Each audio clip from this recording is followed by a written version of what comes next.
Hey squad, welcome back to my channel. So you guys know that I have been reselling a little bit and sort of dabbling in that and exploring that.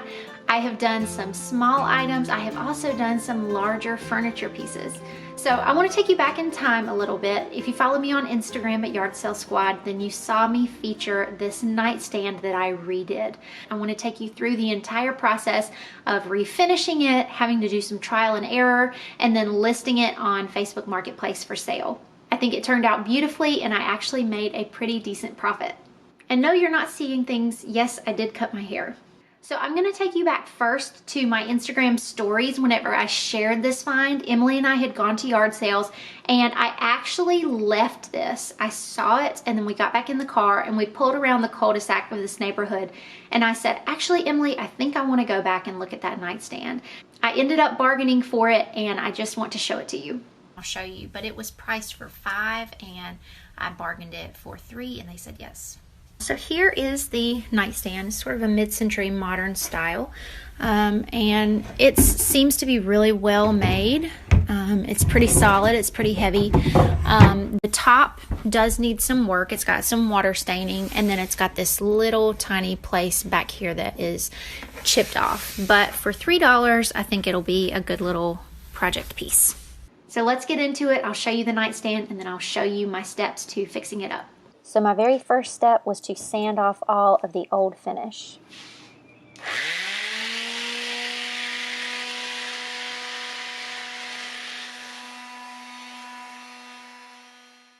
This part of the project took a pretty long time. As you can see, there are watermarks on the top, and so it took a while to really get down to the base level. There was also a lot of detail work involved, especially around the legs, and so that took a significant amount of time. I ended up then going back and sanding by hand. So if you're not familiar with sanding, you usually start with a lower grit and then you move to a higher grit to achieve a smooth finish.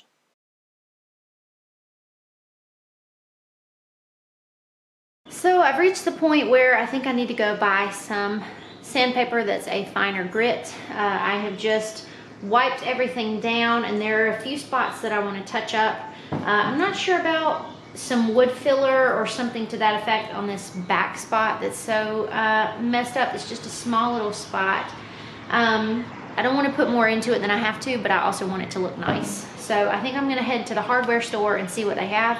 I also have a battle scar because as I was sanding along, I got a splinter, but I got it out, so there we go.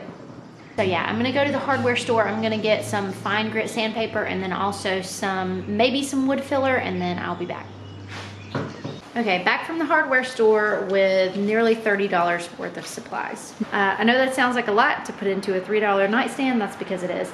But I'm hoping to get a good return on it, and I don't think that these things will be things that I'll just use for this project. I think I will use them again.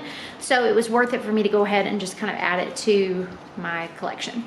So one of the things that I bought was a sheet of sandpaper. It was a 220 grit sandpaper, so I went ahead and went over the drawers and the top and then wiped them down again. So now I bought some wood filler and I'm going to attempt to fill this spot and let it dry, and then I will sand it and then we'll start staining.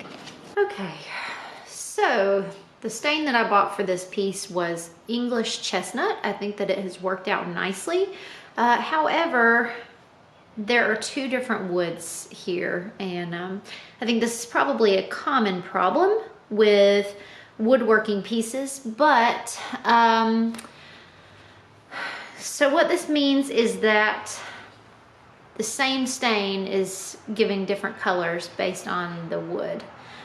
So the legs are a much more oaky tone, and then the tops and sides and the drawers have more of like the reddish brown that I was going for with this particular piece. So now I'm looking at the stains that I have. I have some dark walnut, so I'm gonna try taking just a little bit of that and see what that does, layering it on with the legs, and we'll see. So someone is doing yard work next door, so I hope you can hear, but I decided to redo this wood filler. I don't think I let it dry fully last time, and so once I started sanding it down, this center part was kind of cracked. You can see here where the stain did a good job of adhering to the filler. So I've let it dry for a few days now, so I'm gonna sand it down and I'm hoping that I get a smooth surface. So this project actually took a couple of weeks, several weeks. And so my filming sort of dropped off at this point. Like you saw, the snag was that the two different woods were taking the stain very differently. I just didn't feel comfortable with that stark color difference, and I knew that I was going to have to pick something that was a brighter red tone. It was kind of scary because the stain that I picked out was super red. Like when you open the can and look at it, it looks like candy apple red, and it was so scary. But I knew that I needed something like this to offset the tones that were already in the wood and the dark stain that I used. So I actually used this and mixed it with a little bit of that dark walnut stain to achieve a color that I thought matched the best possible. Once I did this, I coated the whole thing in a poly coat just to protect it, and then I let it dry.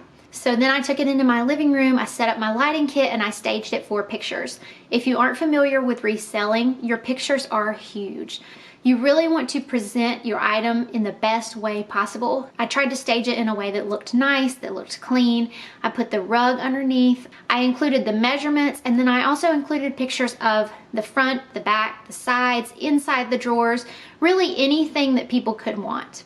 And I'll be honest, it took a while to sell. A lot of things on Marketplace do sometimes, but I was just patient and I waited, and I finally got an offer. I did meet them in the middle and bargain with them a little bit, so I ended up selling this piece for $120, but that still left me with making an $87 profit on this.